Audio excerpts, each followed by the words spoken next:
Selamat pagi semua, kita ketemu lagi di episode Buku Latte yang kali ini kita akan berkunjung ke Room 19 di Dipati Ukur.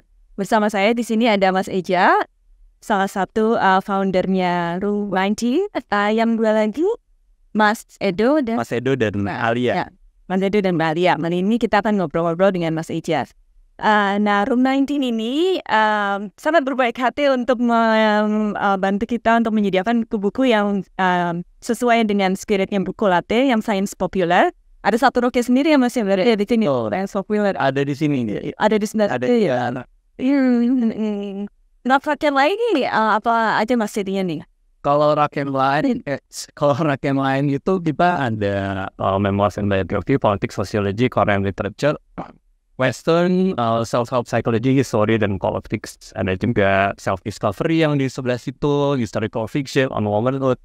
Jadi rak-raknya memang merepresentasikan kesukaan kita mungkin ya terhadap masing-masing genre buku yang kita sukai personalnya. Oke, jadi Mas Edo mungkin nanti punya Mas Edo Usman. Ada highlight sih jadinya ya. Senang banget. Nah ini di Room 19 ini termasuk perpustakaan yang mungkin dibilang masih muda dari Desember tahun lalu dalam waktu kurang dari 1 tahun. Ini jadi kayak salah satu tempat yang hub. Mungkin nggak cuma untuk orang-orang Bandung, apalagi ini cuma tinggal seberangnya salah satu travel. Jadi kayak untuk orang nunggu atau orang baru datang terus pengen kesini, benar-benar strategis. Dan itu karena spiritnya sangat spirit komunitas dan kemudian dioperasikan dengan baik. Jadinya semua orang merasa memiliki, dalam arti ingin ikut berkontribusi juga terhadap komunitas ini. Mungkin bisa diceritakan lebih banyak Mas tentang romantinya? Mungkin seperti tadi yang sudah diceritakan juga, kalau Room 19 itu sebenarnya memang masih baru banget, baru 9 bulan dari Desember 2022.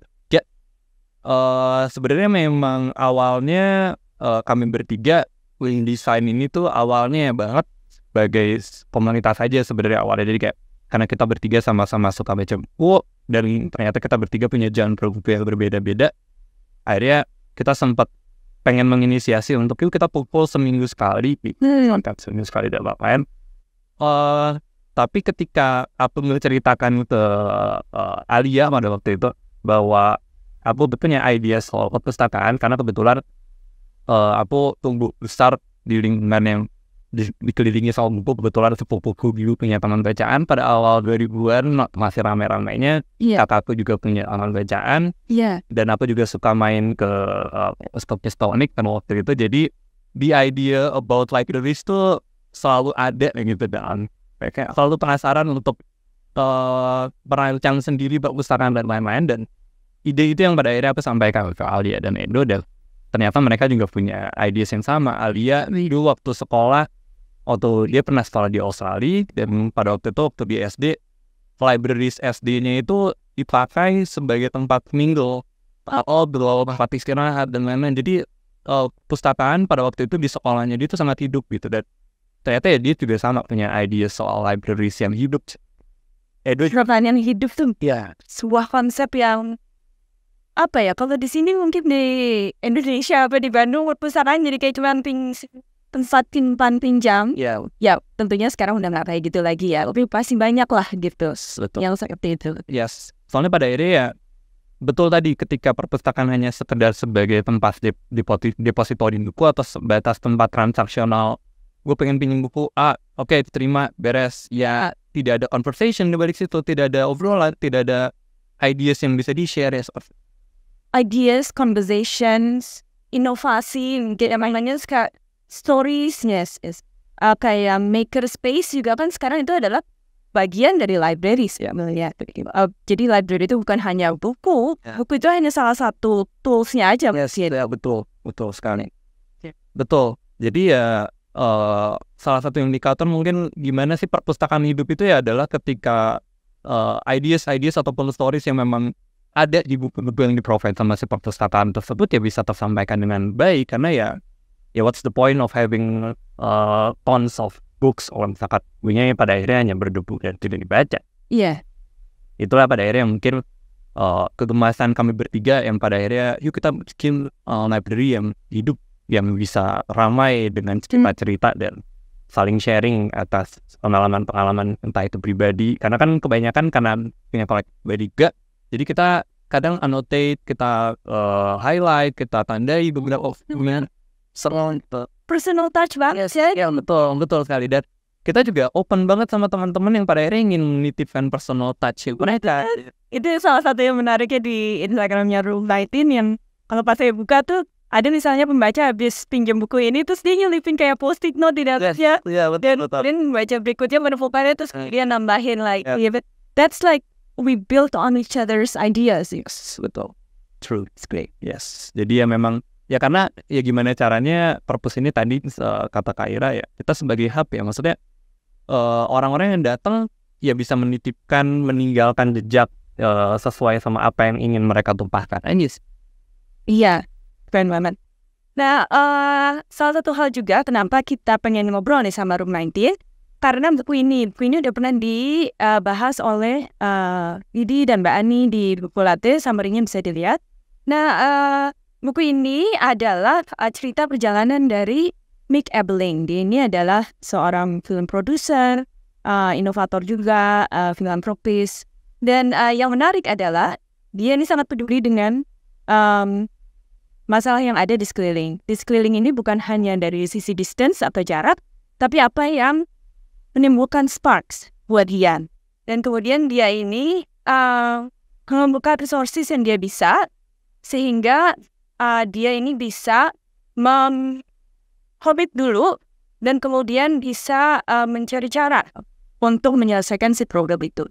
Dan kita melihatnya Room 19 ini sama semangatnya, karena si komitmen itu ada dulu, terus kemudian bagaimana caranya nanti kita cari tahu gitu. Mungkin bisa diceritakan Mas lebih jauh lagi. Boleh. Proses untuk komitnya dulu pada pertama kali itu gimana? Yes.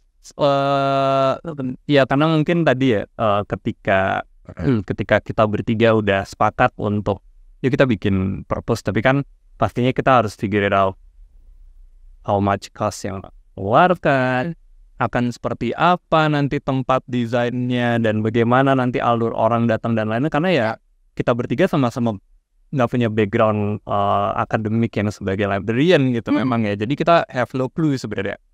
Dan ya memang ya kita figure it out along the way bahwa oke, kita pengen tempat konsepnya hangat, kita pengen tempatnya, jadi waktu itu kita sempat ideasi masing-masing, terus kita bertiga tuh pengen tempatnya tuh seperti apa sih, orang tuh datang dan merasakan apa sih di tempat ini. Kita tulis pada waktu itu masing-masing. Kalau pada waktu itu aku tuh nulisnya apapun orang datang dengan pertanyaan, dia keluar dengan jawaban. Edo waktu itu bilang yang membuat orang yang nggak suka baca buku jadi suka baca buku. Alia comes dengan jawaban yang lainnya juga. Dan kita mengumpulkan, oke, ada akhirnya kalau misalkan di desain diterapkan ke dalam sebuah bentuk, oke, seperti apa kita cari bentuk perpustakaan di luar, bentuk perpustakaan entah itu perpustakaan publik atau perpustakaan private, kita cari, kita kumpulkan, kita coba cari juga desainer interior yang cocok dan lain-lain. Yaitu takes a lot of time, maybe sekitar ini bukannya Desember, kita udah ngobrolin itu sekitar dari awal tahun 2023 bahkan. Jadi ya ada takes time sekitar maybe 7 months, 7 bulanan lah pada akhirnya. Untuk figure it out. Belum juga sama costnya juga kita bagi-bagi berapa costnya dan lain-lain gitu. Ada yang bisa dikurangi atau enggak dari gambar dan lain-lainnya pada akhirnya. Betul, pada akhirnya disesuaikan. Ketika jadi pun ya kita tetap mendiskusikan apa ya kegiatan yang kira-kira pengen kita adakan di sini, koleksi bukunya bagaimana kita membuat sistem supaya orang tetap bisa membaca dengan nyaman, gimana cara sistem peminjaman bukunya dan lain-lain. Itu kita beneran baru memperhitungkan itu tuh kayaknya sekitar maybe sebulan sebelum tempat ini buka baru kita susul. Jadi ya it takes a lot of time untuk benar-benar memikirkan. Dan even mungkin sampai sekarang ya the system is keep going terus untuk kita sempurnakan gitu. Karena ya balik lagi kita belajar dari experience. Oh ternyata ada tipe guest yang seperti ini, gimana cara handlingnya. Oh ada tipe buku yang ternyata belum kita provide, gimana caranya. Ada demand-nya. Padahal ada demand-nya mungkin seperti itu. Jadi ya kita keep learning as long as tempat ini bereaksi. Seru banget, yang lucu ya di sini si cerita ini. Jadi proyek pertamanya itu adalah membantu seorang graffiti artis yang sayangnya punya penyakit ALS ya, penyakit saras yang kemudian melumpuhkan badannya pelan-pelan. Jadi dia nggak bisa ngomong lagi, nggak bisa bangun lagi, nggak bisa melakukan kegiatan artistiknya. Padahal dia ini seorang artis yang quite prominent di LA waktu itu. Nah, jadi si Mike ini bilang, pokoknya saya mau bantu karena ini spirit kreatifnya nggak boleh mati. Gimana caranya? Oke, dia kumpulin, ada yang bikin waktu itu ya, sensor untuk mata, nyobain ini, nyobain itu, dicoba beberapa bulan, hasilnya gagal. Tapi ya si gagalnya itu ya udah karena prototipe satu gagal, terus kemudian bikin lagi strategizing gimana dicoba dengan cara lain, gagal lagi juga, terus dicoba lagi. Nah, mungkin Room 19 juga ada ya, seperti itu. Proses iterasi gitu ya jawabannya ya. Ya betul.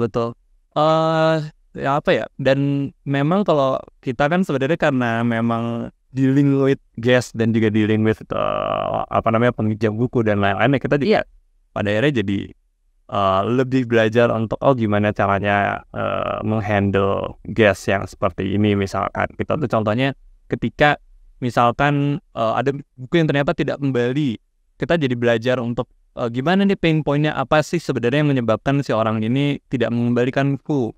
Akhirnya mungkin kita coba apakah karena ternyata mereka takut sama dendanya. Pada akhirnya yuk kita coba bikin deh ada week pemutihan gitu, pemutihan. Dan jadi kita hubungi teman-teman yang kebetulan mengembalikan buku, kita umumkan nih kita ada week pemutihan denda nih dari tanggal sekian sampai tanggal sekian, kembaliin aja. Ternyata dari situ cukup efektif karena orang-orang pada akhirnya muncul, maaf ya, dengan berbagai alasan, misalkan kayak maaf ya udah pindah keluar kota ternyata kalau kita take-nya dari kita adalah ya ternyata mungkin orang itu tidak semuanya tidak semuanya mau untuk mengakui kalau misalkan gue takut kena denda yang banyak dan lain-lain. Pada akhirnya ya mau gak mau ya kita coba runtuhkan itu dulu deh untuk at least orang bisa comes up dengan alasan dan oke, kita nggak apa-apa, kembalikan aja dulu bukunya. Ya dari situ sih proses-proses itu. Nggak juga ya pasti dari kegiatan juga, karena kan kalau kegiatan-kegiatan juga ya kita iterasi terus, kita tanya feedback ke orang-orang yang datang, ada yang kurang nggak dari kita, segi kita sebagai penyelenggara, ada yang mereka lihat nggak dari segi event ataupun dari segi tempat dan lain-lain. Jadi kita terus belajar dan kita terus beriterasi di situs. Tapi kebayang tadi zamankan library kan orang yang punya buku aja kan kadang kalau bukunya dipinjemin orang terus balik pinjemin orang terus jadinya gak mulus. Itu ada semacam itu termasuk yang berat banget bagi kita karena kan memang mostly koleksi itu kan adalah koleksi pribadi juga kayak. Dan koleksinya mantep banget.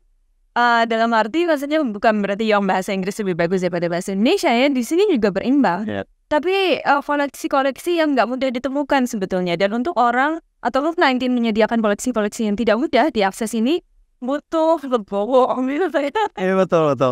Jadi ini kan yang mahal ini adalah giving the trust untuk orang yang trust yang diberikan kepada orang yang datang ke sini untuk kemudian menggunakan fasilitas ini, untuk kemudian berkontribusi bareng-bareng dengan harapan bahwa ketika trust itu sudah diberikan, trust itu juga dikembalikan atau ditumbuhkan lagi dalam bentuk yang lain. Exactly. Karena ya memang betul, karena hal yang paling berat ketika kita menyediakan buku-buku kita ke di publik adalah kita nggak tahu publik tuh nanti berbeli apa lipat lah dan ada semacam rasa ketakutan. Tapi sejujurnya ketakutan itu tidak lebih besar dari pengharapan bahwa orang-orang ternyata akan menafsirkan buku yang pernah kita baca dengan tafsiran yang lain juga, dan akhirnya memperkaya kita sebagai quote unquote the owners of the books gitu ya. Karena tadi ketika pada akhirnya kita lihat tuh ada orang tuh meninggalkan jejaknya dari sticky notes, pada akhirnya kita jadi merasa seneng sih, karena excitement yang aku rasakan ketika baca buku ini itu dirasakan juga sama orang lain, dan itu tuh harganya mahal banget sih, dan itu bisa dibayar sama apapun gitu. Iya. ini orang ternyata enjoying the book the same as us. Ya itu mahal sekali sih. Dan stories yang di share itu kan ya. Betul. Jadi ya memang ya masih ada ketakutan sudah hilang lagi, rusak lah. Aduh, udah gitu di Indonesia kan nggak gampang ya dapat sesuatu yang langsung nunggu donasi orang. Kan biasanya kayak gini, ini kalau nggak salah belum masuk deh kalau Very Plus Live. Didi waktu itu kalau nggak salah kirim sini dari Amadeus. Saya ngebayangin ini misalnya ini ditaruh di sini, terus kemudian ada orang yang pinjam, terus entah sengaja atau langsung aja nggak balik. Kayaknya pengen dikejar deh orang itu kembali. Iya betul.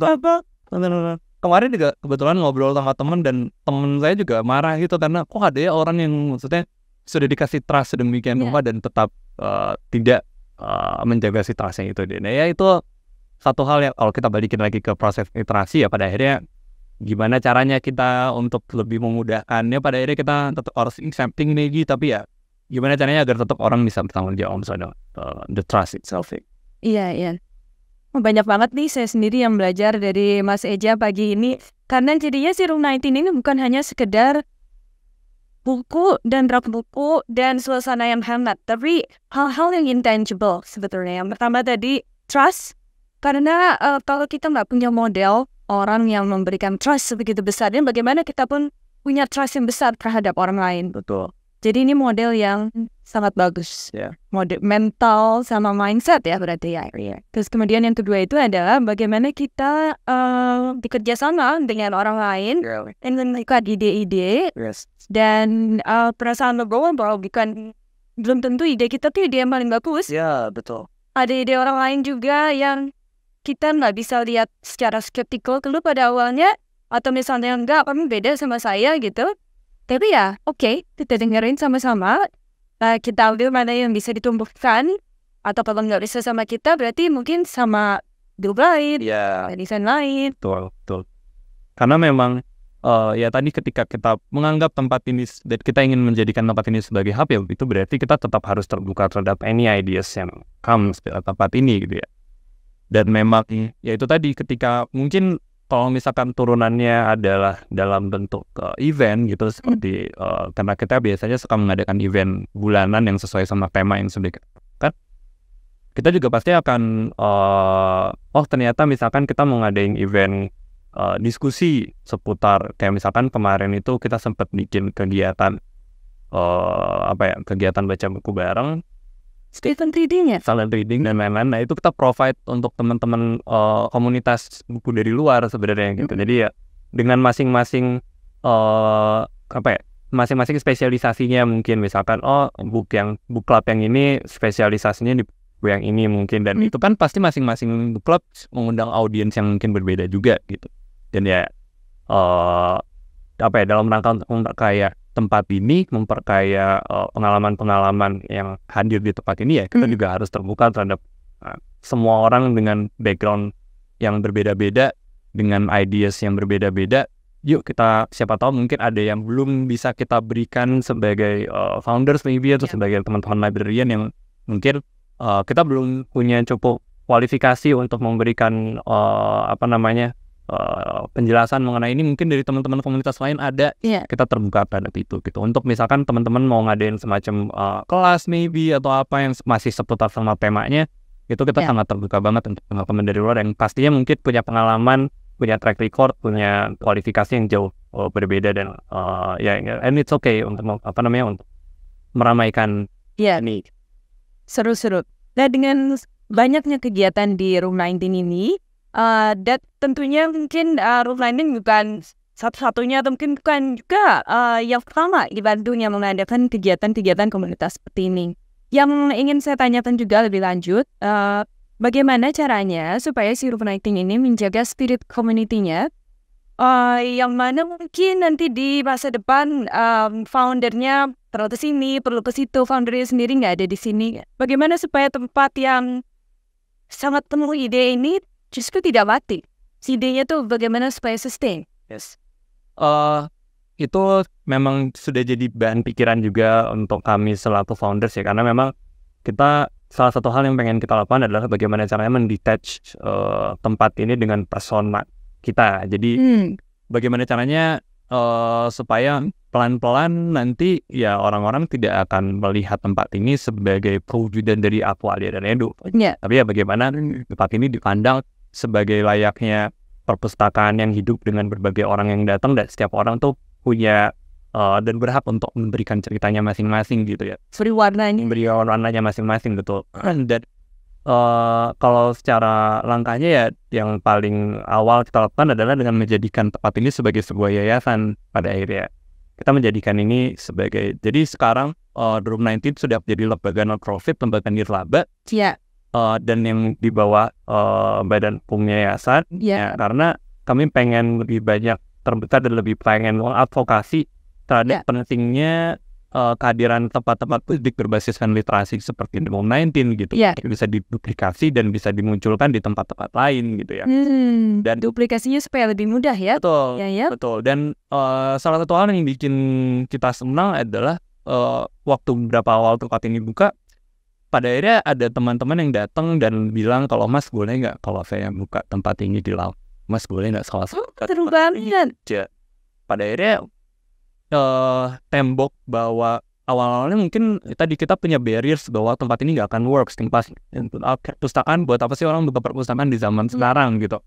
Tapi ya ketika temboknya berhasil pecah dan orang bisa lihat ternyata hal seperti ini works ya, akhirnya orang-orang ada yang datang dan minta izin dalam tanda kutip ya, padahal sebenarnya semua orang berhak buka tempat. Bagus sebenarnya dengan minta izin, apa ya, mungkin untuk saya ngelihatnya kalau di Indonesia hal minta izin aja sebagai sesuatu yang jarang, tapi ini kan menarik ya.